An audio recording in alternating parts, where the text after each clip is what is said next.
Hello and welcome to the First Love Project podcast. I'm Dr. Jori Schaefer, the show's host and creator, and it is my joy and pleasure to welcome you today. Welcome back. If you're a returning listener, thank you for coming back for this 24th episode. If you're new, welcome anew. It's no accident that any of us are here today, friends, so please don't run off quite yet.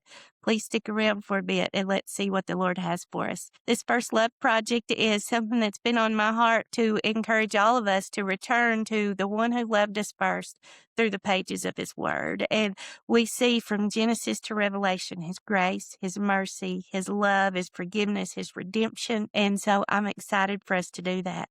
Today, on this 24th episode, on February the 4th, 2026, we are in the wisdom literature, wisdom and poetry. And so that is Job, Psalms, Proverbs, Song of Solomon, Ecclesiastes. I may have forgotten one. There's 5 books there, and we get to see just people's hearts crying out to God. I love it when we're in the Psalms, and that's where we are today. You know, we've been in the Psalms on Sundays. Not that we will always be there, but today we are in Psalm 62. And one of the really neat things about the Psalms, it is the prayer or praise book of God's people. And it was written over a period of about 900 years by many different writers. You know, we know that King David wrote at least 73 of them. Solomon wrote 2. Moses wrote 1. There's several others that wrote more than one. But we see the full emotion of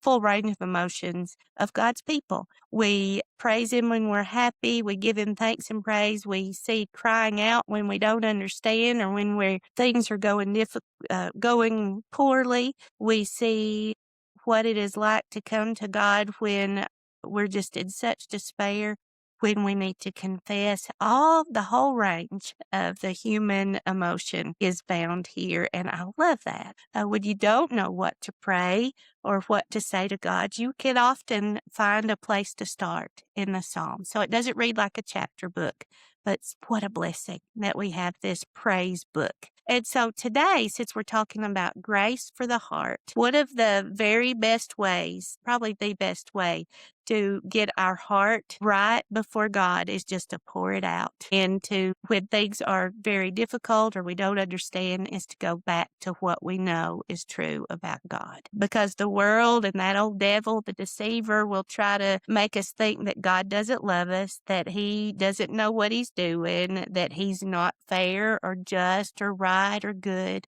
But those are all lies from the pits of hell. And so when things don't make sense in our wisdom and our understanding, and ours is finite, we're not going to understand everything. We go back to what we know is true about God. And so I encourage you in that today. And today we're going to look at Psalm 62 and begin in verse 5. And it says, "For God alone, O my soul, wait in silence. He only is my rock and my salvation, my fortress. I shall not be shaken. On God rests my salvation and my glory. My mighty rock, my refuge is God. Trust in Him at all times, O people. Pour out your heart before Him. God is a refuge for us." I love that. You know, friends, all of God's word is truth.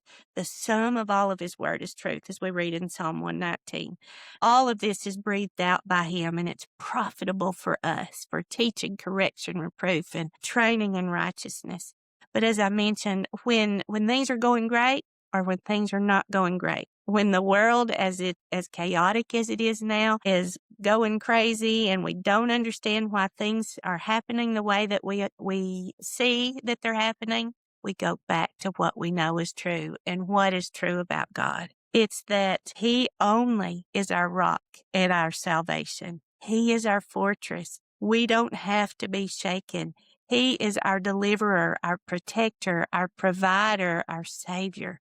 God the Father, God the Son, God the Holy Spirit, one God, 3 persons. I don't pretend to understand it, but I know it's so because the Scripture points to that. But we can know when the billows are raging, when things seem so unstable, where is our stability? It's not in man.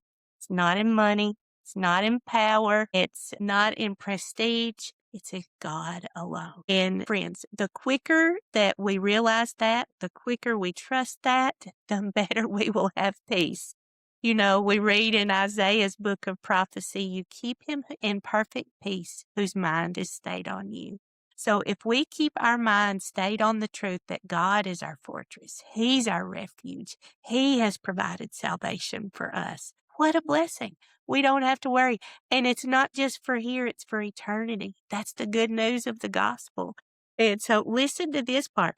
Trust in Him at all times, people. Pour out your heart before Him. God is a refuge for us. He is not afraid for you to pour it all out. He knows it anyway. You can't hide anything from God. So I encourage you today, if there's something that you're struggling with, get on your face if you can, write it down, pour it out to Him. He's faithful. He's loving. He cares so much for each one of us. And then, the very first part of that little part that we read, it says, "For God alone, my soul, wait in silence, for my hope is in Him."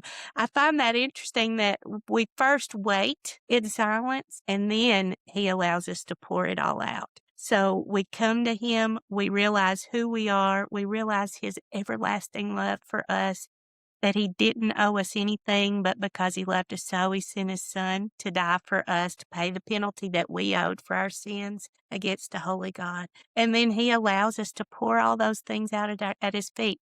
Doesn't mean He's going to do things the way we want them, because His way is the best way. But we can trust Him, friends. Trust Him today.